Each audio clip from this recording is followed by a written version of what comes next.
The issue of meritocracy in America and the wider West at the moment is a fascinating issue because we're totally torn on it. Let me attempt to sort of mend part of that tear in the following phrase.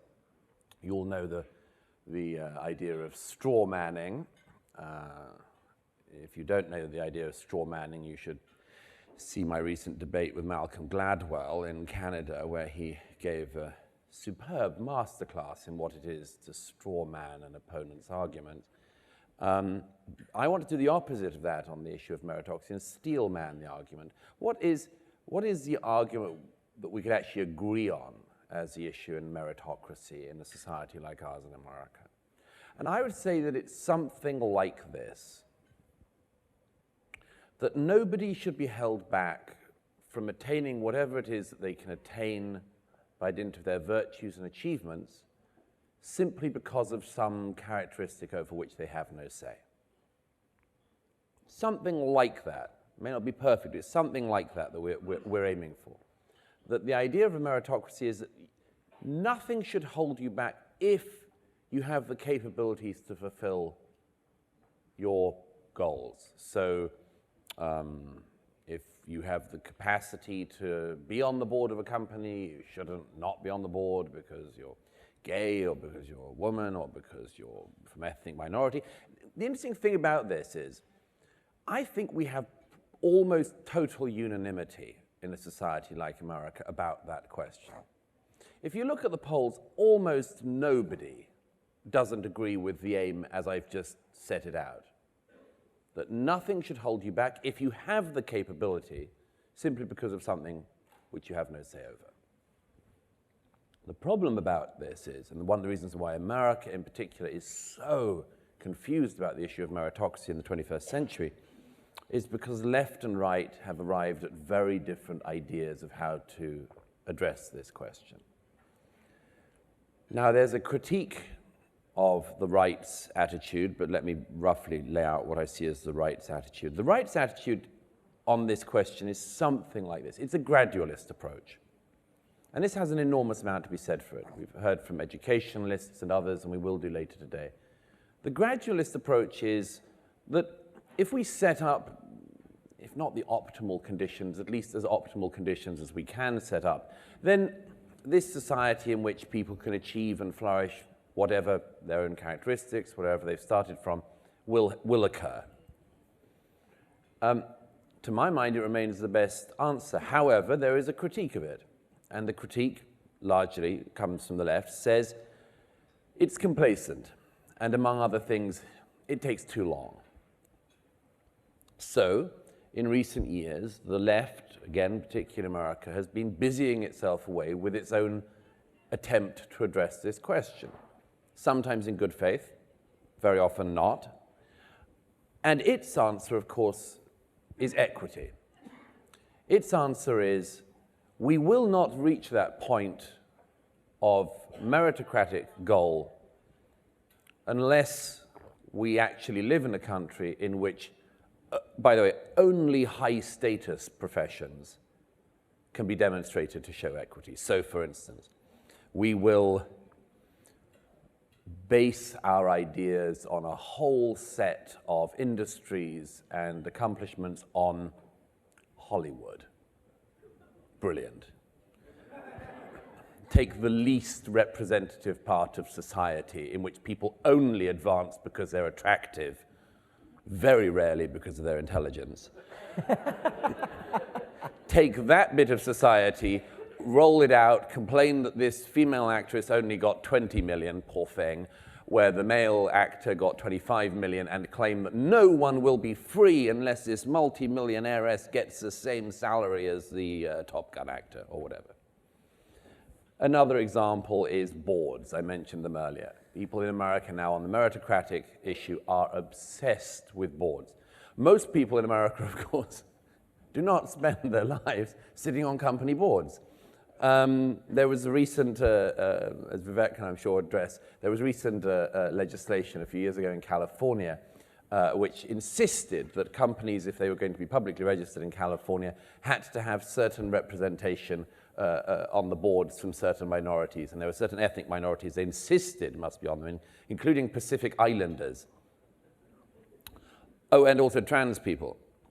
And I got a friend of mine, I'm not a math guy, I'm a know-nothing humanities type, but I got a math friend of mine to crunch the numbers on this, and we worked out that if the number of companies in California remained what they are now, which doesn't seem likely, but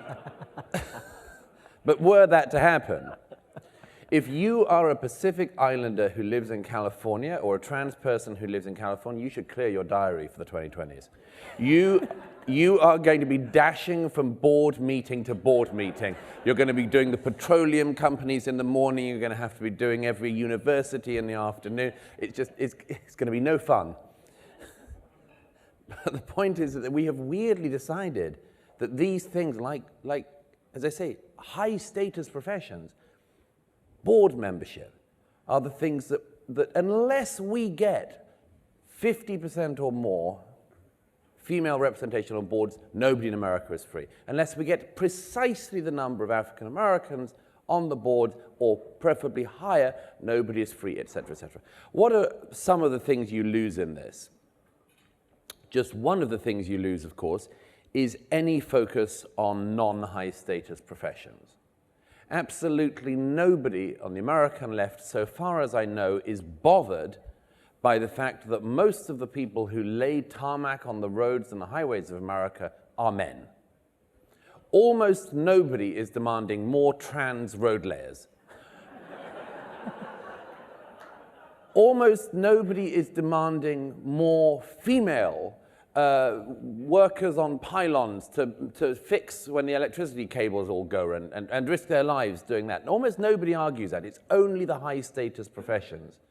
And this tells us something, I think, very revealing about what we actually are prioritizing in modern America.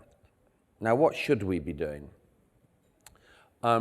It seems to me, and I've been writing about this recently, it seems to me that we are at great risk in America in particular at the moment of falling into what in the Middle Ages was known as accidie. Accidie was a condition that writers including Chaucer and Dante and others wrote about. It was about a sort of listlessness. And in the Middle Ages, accidie was recognized to be very dangerous for an individual and utterly fatal for a society. That is, the question of what we should be doing was effectively unaddressed. Now, I'm not checking my text messages, I promise. I was very interested in a poll the Wall Street Journal carried out earlier this week, which some of you I'm sure will have seen, which speaks to this issue of accidie. Just in the last 25 years, the last quarter of a century, living memory for all of us, the number of Americans who said that patriotism was, quote, very important to them, fell from 70%, 70%, to 38%. Number of people who said that religion was very important to them fell from 62% to just 27%. The number of Americans who believe that tolerance is an important virtue fell from 80% 4 years ago to just 58% today. 4 years. 4 years to lose that number of Americans who believe in the idea of tolerance. I would submit that when we address issues like meritocracy, we on the right have to bear in mind the following single thing, and I'll finish with that before handing over to Vivek. We have to recognize that the left has offered a totalistic explanation for human behavior. A totalistic explanation that, as I say, you will not be free until all of these odd things we've selected show representation. You must fight, and you must struggle, and you must strive, and you must insult, and you must degrade, and you must cut people off in your lives, and much more. That's something to do. That's something to do. It is an extremely ugly thing to do, but it's something to do. And we, on the right, it seems to me, need to spend much more of our time not simply picking apart what the left is saying that we should do, but providing answers of our own, saying this is what it would look like to have a successful life in the 21st century. This is what the aim should be. You shouldn't be playing the games that the left has invited you to play, totally unwinnable games. You should be doing the following things.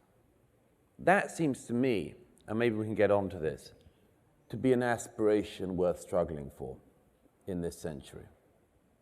Thank you.